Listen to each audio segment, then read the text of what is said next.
Hello everyone and welcome to She Rides, a podcast where women cycling takes lead. I'm Saar, your host for today, and today I'm joined by a very special guest who's here to share her journey in cycling. We'll dive into her story, the ups and downs, and the latest news in women's cycling. Let's get started. Ready?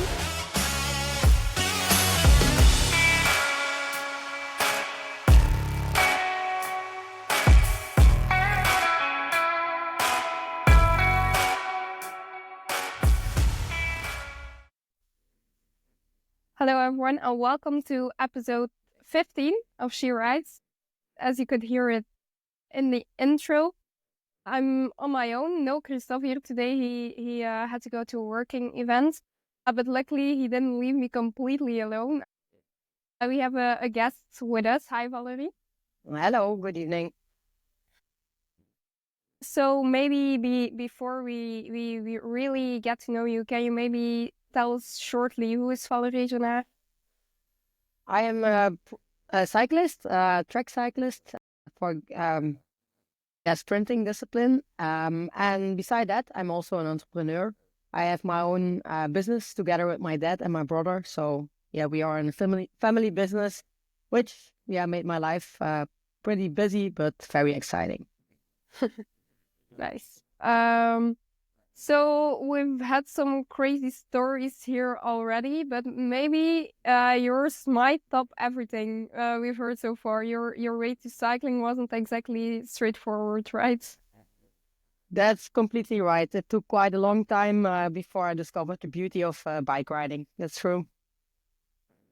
So your first sport, maybe we'll call it, was ice hockey. Yep. You started at quite a young age and even became captain of the national team.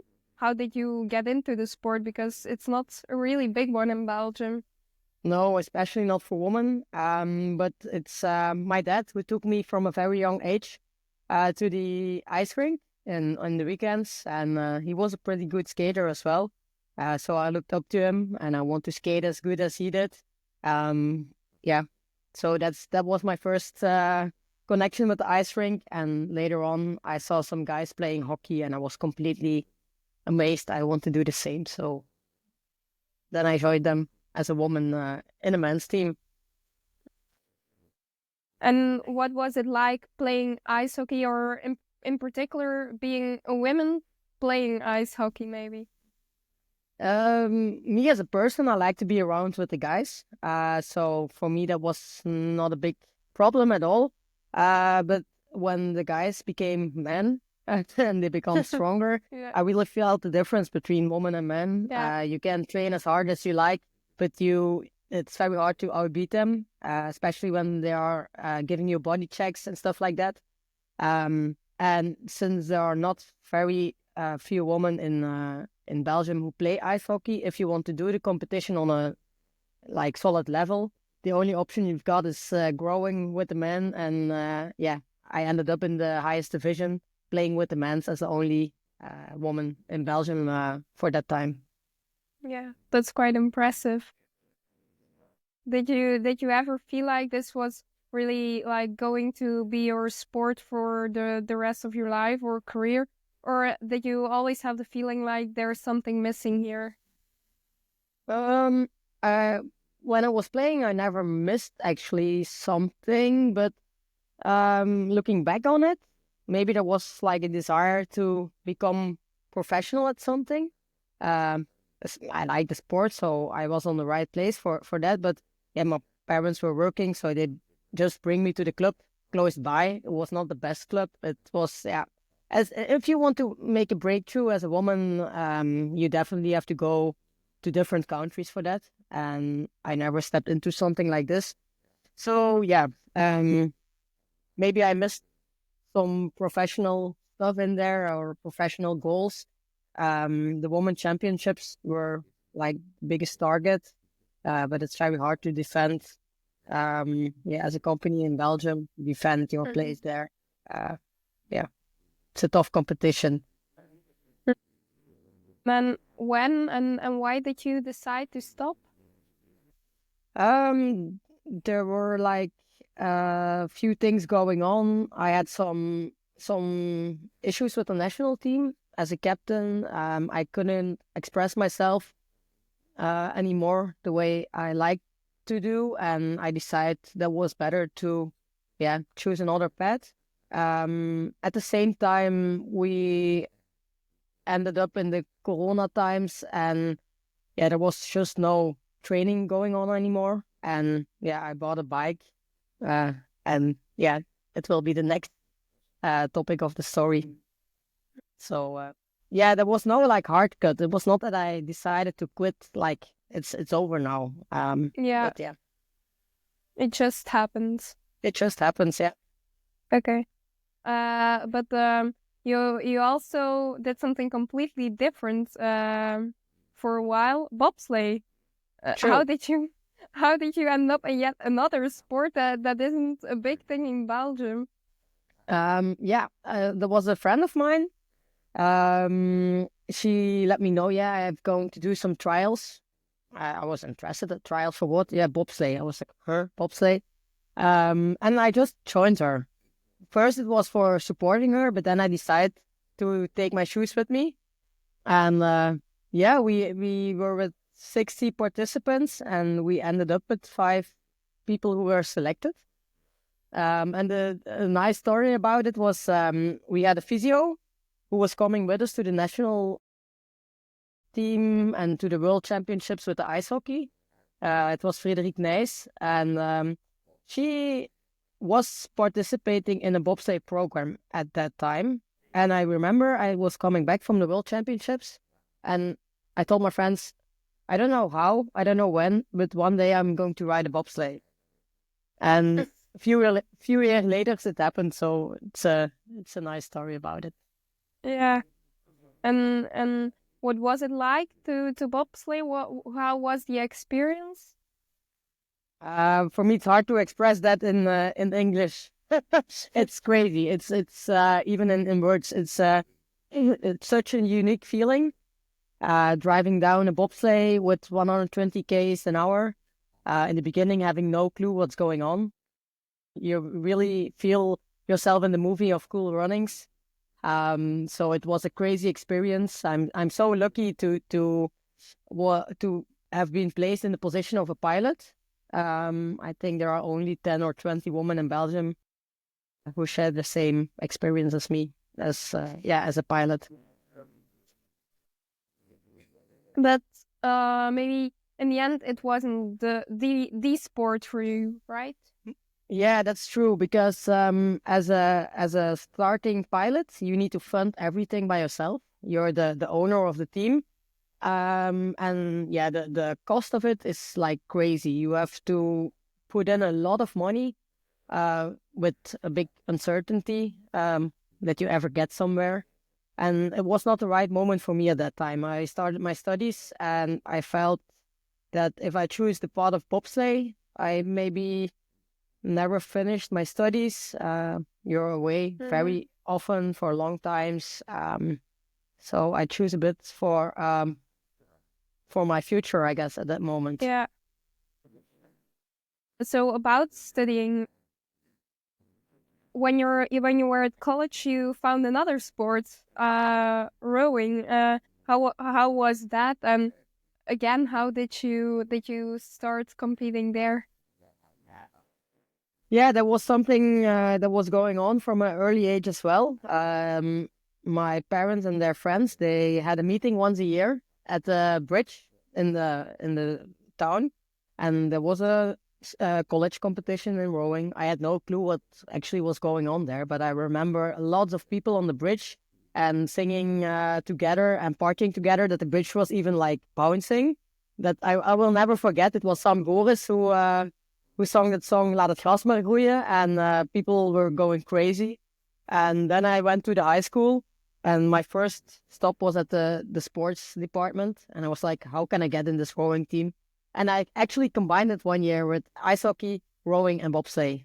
So yeah, that's crazy. I don't know how it is, actually. I can't explain it, but yeah, it happened. Yeah. So rowing is quite different from both ice hockey and bobsleigh, and you even combine them 1 year. What drew you to the sports, maybe? Yeah, actually, rowing isn't that different from ice hockey and also not from cycling, since there you use more than 80% of your legs. It's different from kayaking. Kayak is with the arms, and rowing is mostly the most power comes from the legs. So as an ice skater, I had some, I have strong legs. Sorry. Um, so it was like an advantage when I came into the rowing team, and also for bobsleigh, you need to be very explosive. So all the sports I did, yeah, they have explosivity in there. So it's yeah, that's why Okay. it's maybe easy to combine them. Well, easy. Yeah, easy, but yeah, Yeah, I you get what start you from mean. somewhere if Yeah, you yeah. train if you have strong legs, it's easy.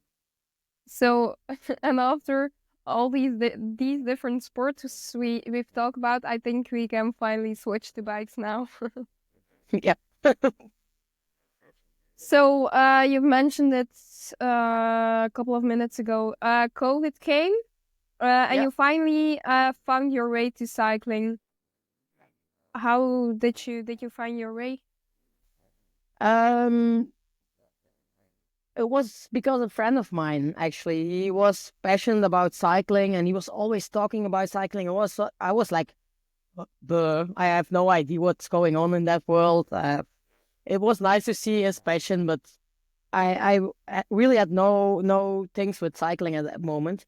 Then COVID came and I bought a bike and a race bike, and he started with a group of riders, and I started passing by on Instagram. So I asked him, "Hey, can I join you?" Because in COVID, everyone was looking for something with someone that was allowed. So I joined them, and he was like, you want to ride in group 1, 2, or 3?" I was like, what is the difference? Yeah, it's 32 Ks average, 30 or 28. I was like, well, I like to be fast. Let's go for the first group. So that was my first bike ride of 100K with a man. I was completely, yeah, I was flattening out. I was driving my bike. How long is this going to take? And afterwards, we started at the bar as well, like they do in recreational cycling. And Mm. yeah, we had a fantastic evening. I met some nice people. We had good fun. And that was the beginning, actually. And then I was like, oh, I'm too young to, yeah, going like drinking a lot and riding. And you know what I mean? There Yeah. was a whole culture in that. And then I start, yeah, with cycling on a different level, maybe looking for what can I do in a competition. And it's still possible to start riding bikes in competition. So Yeah.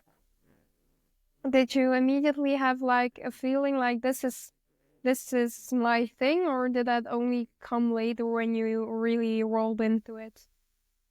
with the road bike, not that much, but I remember the first time on the track, um, the first time that I steer my bike onto the wood and into the corner, I was really like, whoa, I'm home.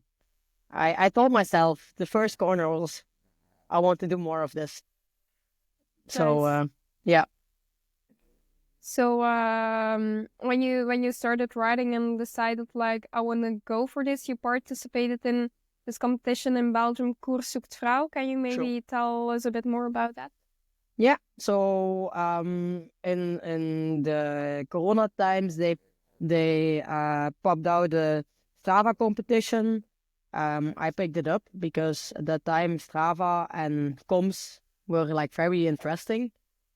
With the guys especially riding for every com, and yeah, it was like check the box. Um, but yeah, then you had to ride, I guess, 40 hours in the month of January, which is very cold. And you have to ride some course that they have set out. and actually you didn't had any idea on or how they are going to make a selection. So I did everything I could. I drove the Quaremont for the very first time on the 2nd of January with snow on it. It was I had never seen something like that actually in before. So I was like, whoa. Yeah, it was freezing cold. I rode before I had to go to work to the office. So I woke up at 5, jumped on the bike, riding in the dark, in the rain, and everything. And then we were selected with a group of 50 people. We had to do some testing in Ghent, and there they put me on the watt bike, and there the story of sprinting started actually.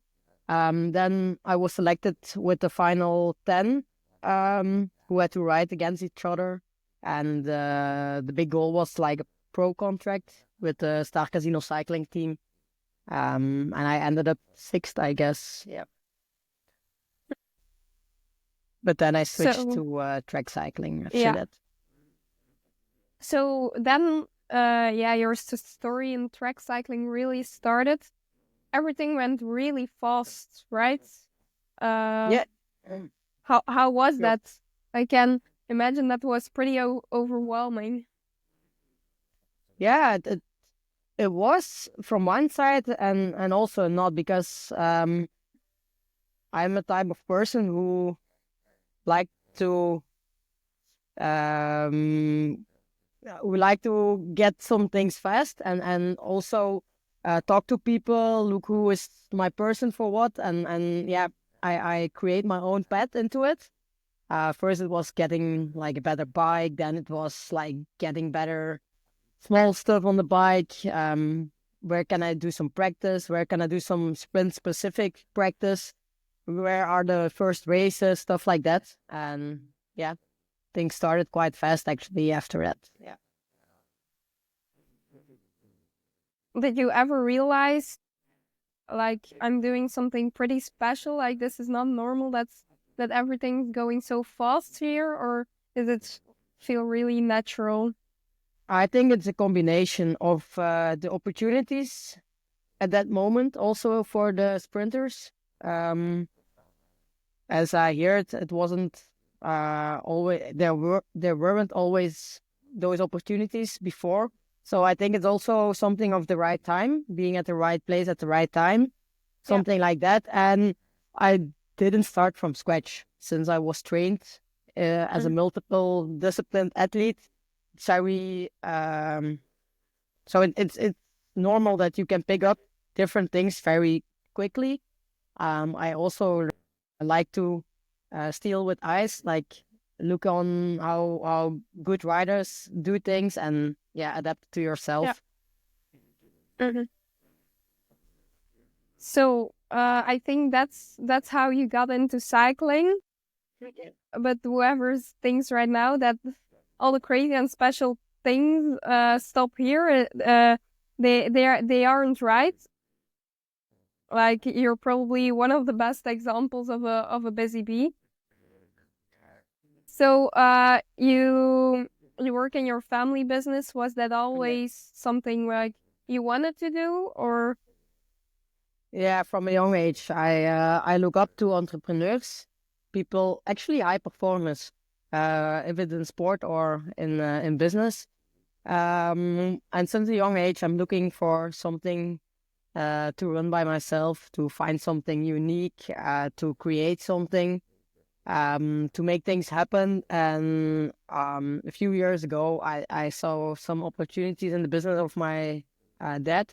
So I helped him in the first part, and now I'm the I don't know, the CEO is maybe a big word, because we are not that big at the moment, but I'm responsible for a lot of things behind the scenes, and I can decide where we go with the company at the moment. So it's very interesting, and it gives me a lot of energy as well.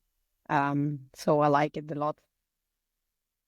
Can you maybe tell us a bit more about what kind of business it is?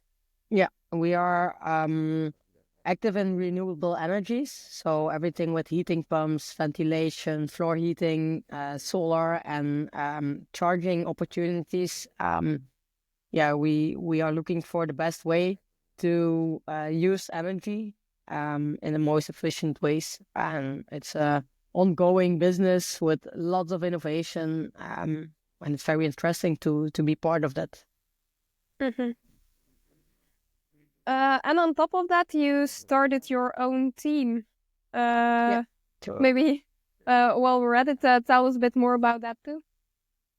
For me, that team, the Warsco Dico Diamond Cycling team, is actually the combination of my two worlds.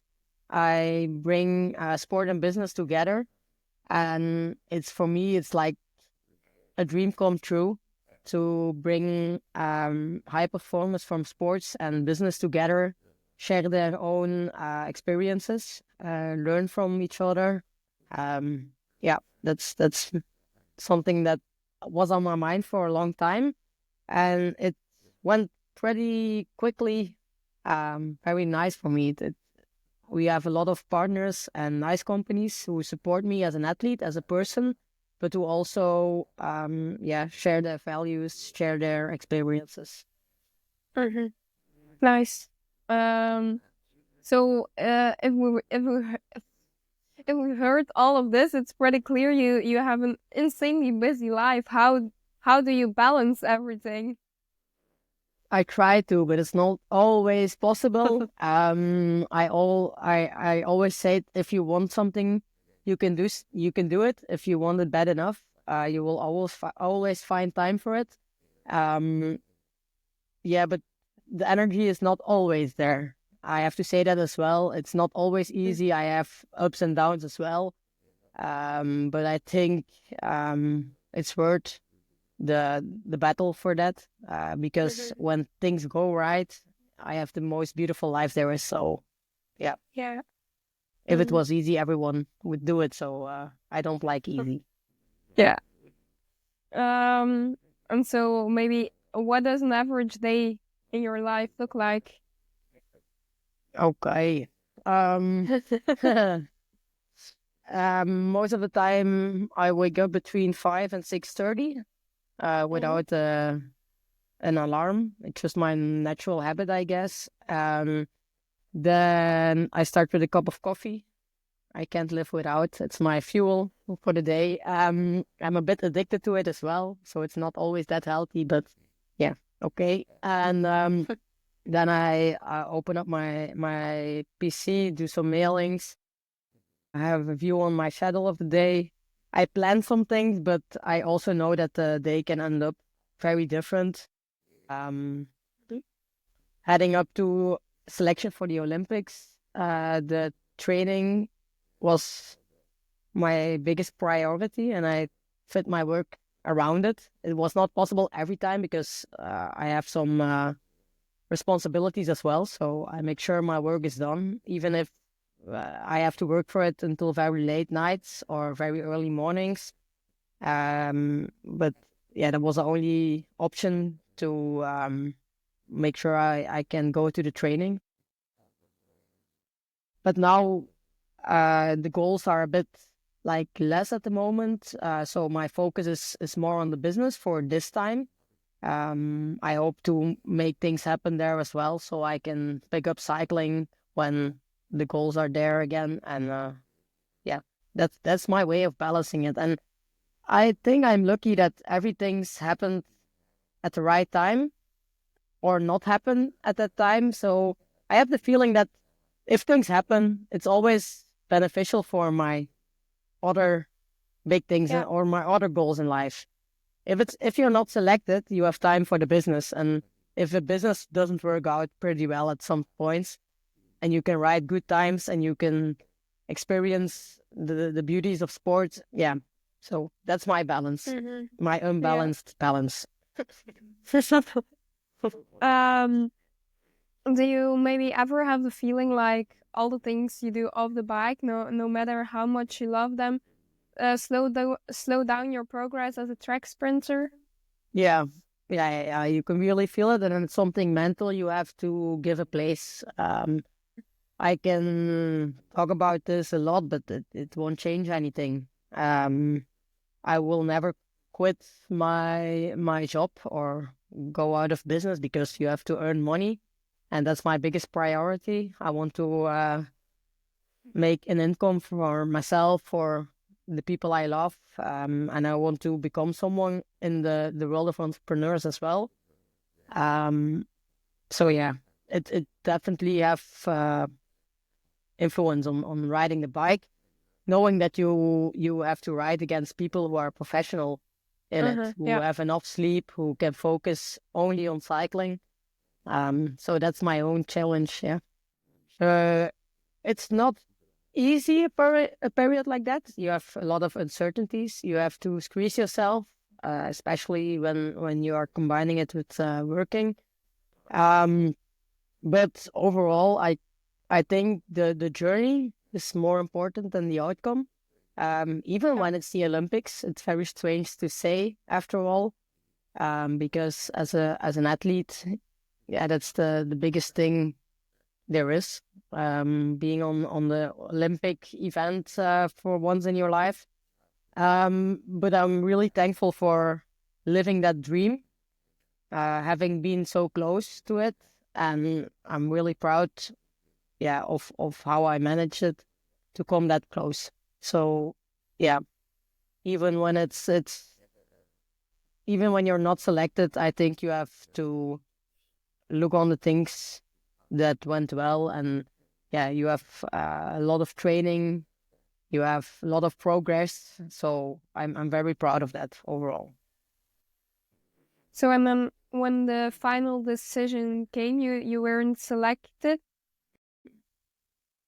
How was it to hear that news? Were the first feelings like very disappointed, or was it relatively easy to eventually deal with it? In the beginning, I thought it's going to be easy.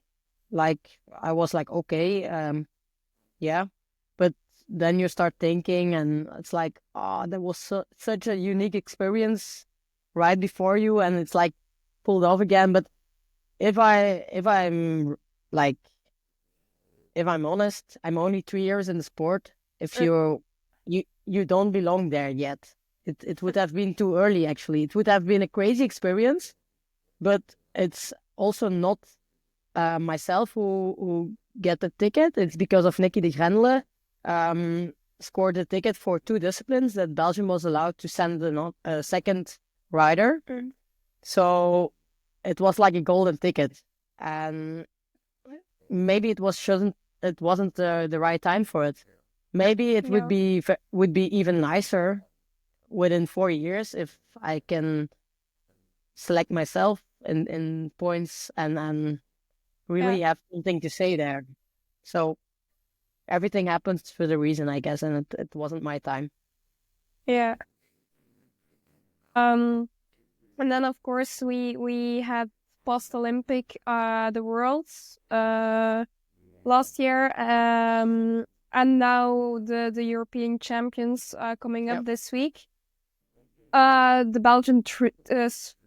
the Belgian sprint team, including you, weren't selected for both. Did that came as a surprise, or did you kind of expect it? Like, I expected it because I think we were running a big focus on the team sprint program, and my team mates, Julie Nicolaas and Nicky de Grendele, are both injured. So yeah,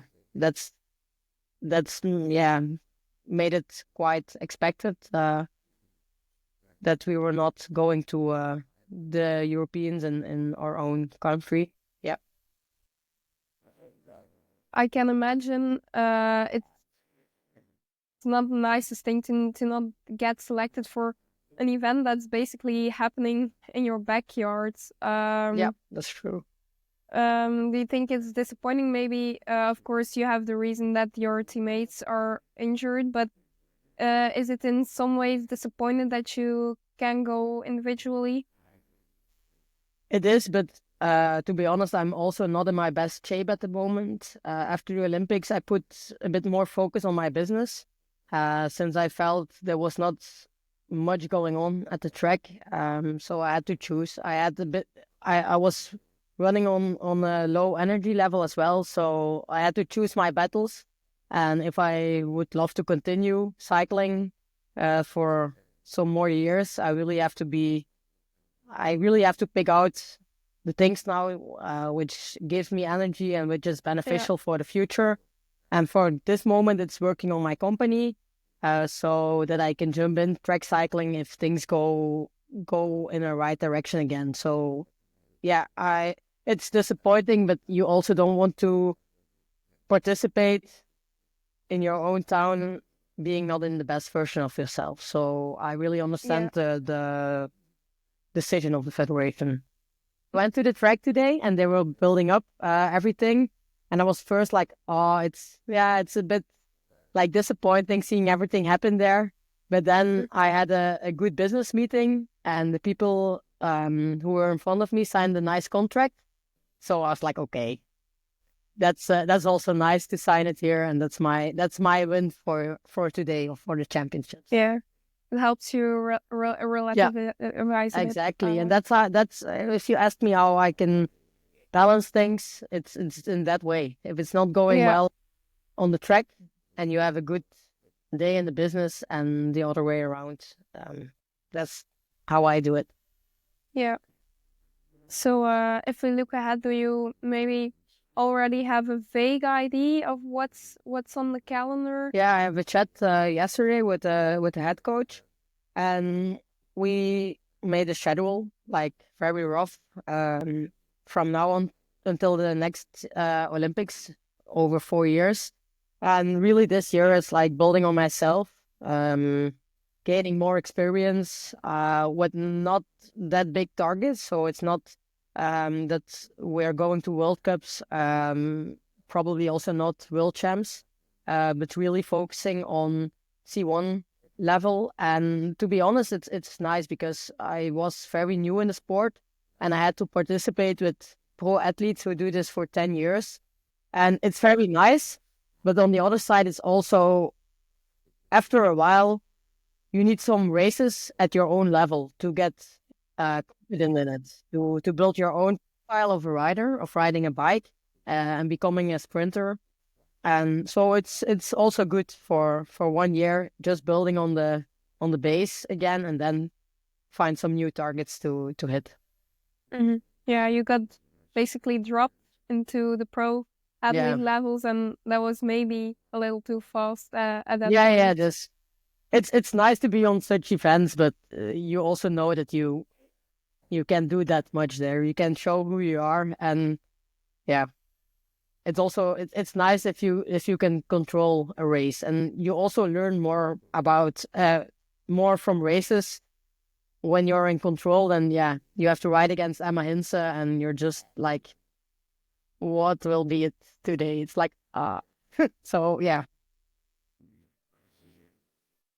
So by now you've raced a World Cup, the Euros, and the Worlds in Glasgow. Yep.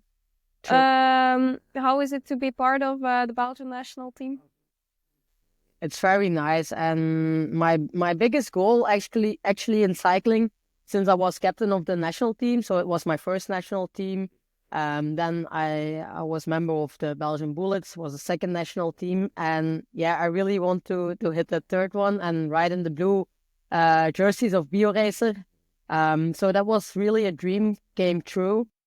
After that, I want to ride World Cup once. I want to ride the Europeans once. And my biggest dream was to ride the World Championships once. And now I have to decide if I continue with it and became a higher level athlete. But then I need to invest more time, more focus. So my first goals are ticked off already. So I have to set new goals. And I think this year is just like, it's really, we have time. Look what the next years will look like. And then maybe if we look even further forward, what are your biggest goals, both in cycling and outside of it? Becoming a successful person, maybe. I like that. I like challenge myself, getting out of the comfort zone. And if it's with cycling, it's pretty nice. If it's without, it has been an incredible journey already.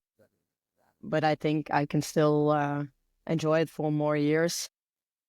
So yeah, I hope to be successful in the things that I give my energy to and be a good person on the side of that as well. And then just maybe a crazy question. If you could dream big, where do we see you standing on the top step of the podium in your career? Then I like to dream big because I don't know how to say it in English maybe. Klein dromen is voor kabouters. Hi there, this is Saar from the future, here to tell you that kleine dromen zijn voor kabouters means small dreams are for gnomes. Back to the podcast. So then I choose for a medal in the team sprint on, let's say, the World Championship. We have to dream big to get somewhere. Nice. So, lately you've been spotted at cyclocross races quite a lot, but you're not adding another sport to the mix, right? No. I'm staying in sprint. Talking about cyclocross, we had some action on last Wednesday, the Parkcross in Maldegem. It was won by Marie Schreiber before Inge van der Heijden. But the main thing we saw there was, let's call it a little fight between Jens Peters and Manon Bakker. I interviewed Jens Peters last week, so you will be able to hear her reaction here. Jens, I can imagine this wasn't really the way you wanted to go viral, right? No, exactly. That wasn't my thing to do that. So now I'm in the world like someone who hit someone else in the middle of the race. So that's not what I want. Yeah, of course. Maybe can you just say what exactly happened there? Yeah, we are riding in a group from 6 girls, I think, and Manon tried to pass me on a hill, but I was riding before her, so she couldn't pass me. And after that, she grabbed my shifter and my arm and pulled on it. So I lose my balance and almost fall down. And everything happened so fast that I was so angry, and I hit out my arm to Manon. I realized that was not the reaction I need to do, but it was in the heat of a battle, and the moment when I hit her, I was thinking, oh shit. And the race, we go back on the bike and race, and after I think 1 or 2 laps, they call the 2 girls, and I directly think, okay, this is the end of the race for me.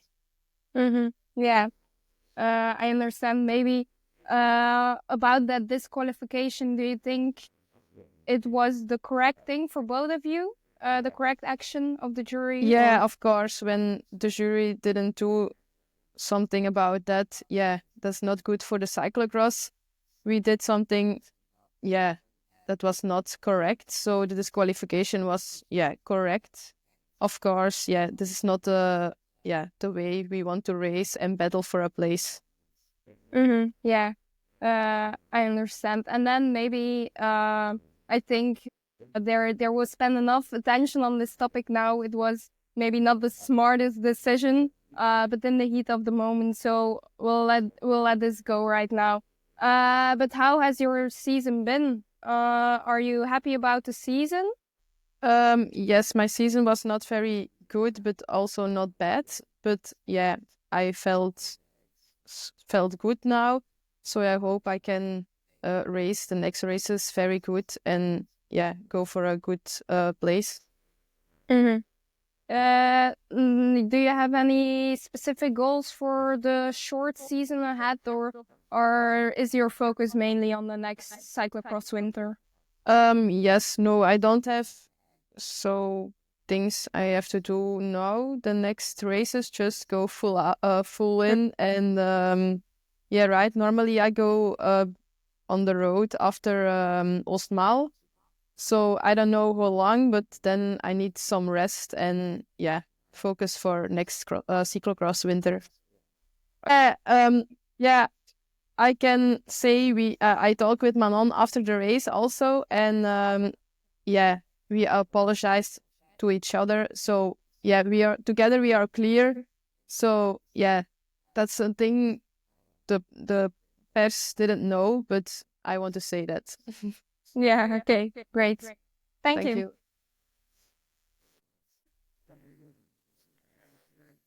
So that was it for cyclocross.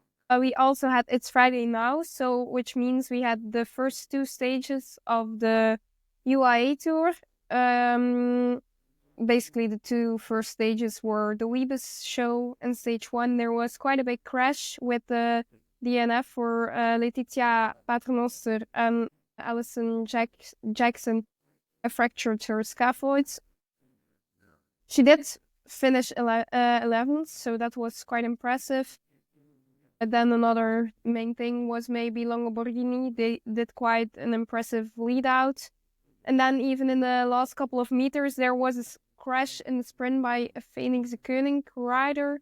He did not really get to know who it was, maybe Schrempf, but I'm not really sure. So the first stage was won by Wiebes for Cole and Veenhoven.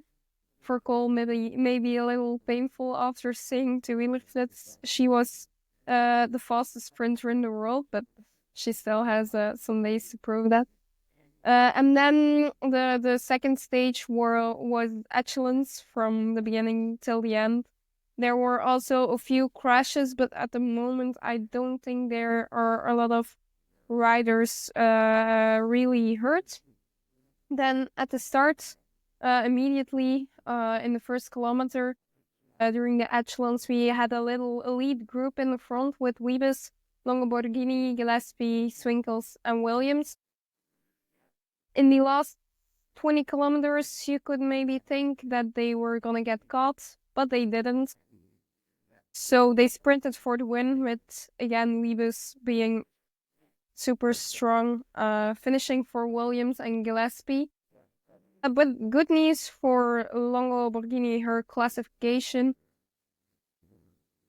because she took more than a minute on the first group, and then even a small 2 minutes on Mavi Garcia, Moolman, Niedermayer. So it doesn't look like it's gonna be really exciting anymore in the UAE Tour. But we'll see, and we'll talk about it in our episode next week.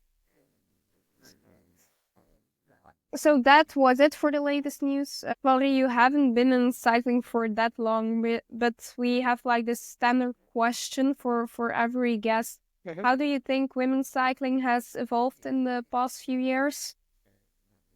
I haven't been in there for very long exactly, but I think I've been in a very interesting time. I have seeing even on this short time teams growing, teams who are adding more professionalism, into it, and I think it's incredible what women's sports in general is going through at the moment. It's picked up by a lot of television and a lot of media, which create a very interesting environment for businesses to participate in teams and to boost their branding and to put also money in, which is very interesting to see how it will grow over the next years. Maybe where do you think there is still room for improvement, and how do we get there?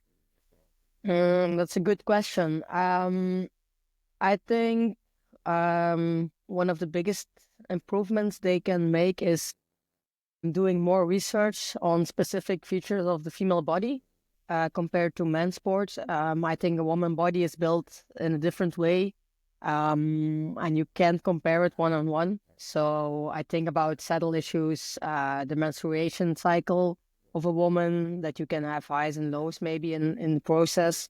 And I also think that we need to give the growth of women's sports some time as well. We don't need to overrush things now because it went quite quickly so far, especially for cycling, I guess.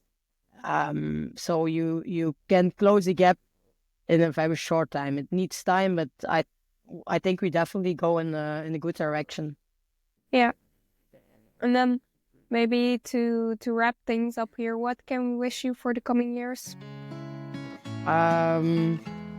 Being surrounded with lovely people, good results on the bike and in the business, and I think having more fun and having the things you wish in life and make some fun in the meanwhile. Yeah, that's what I like to say. Nice. So that's a wrap for today's episode of She Rides. A huge thanks to Valerie for sharing her incredible story. I hope you enjoy the ride. Make sure to subscribe on Spotify, Amazon Music or YouTube so you never miss an episode. And if you like today's show, a rating, like or comment really helps us reach more listeners. Follow us on Blue Sky and Instagram for behind the scenes updates or our guest game and more. Don't forget to check out our other episodes, from guest episodes to a Cyclocross Worlds recap. There is something for everyone. If you've got any questions or topics you'd like us to cover, don't hesitate to reach out. Thanks for listening to She Rides, where women's cycling takes the lead. Keep watching the fun. I will catch you in the next one. Bye bye.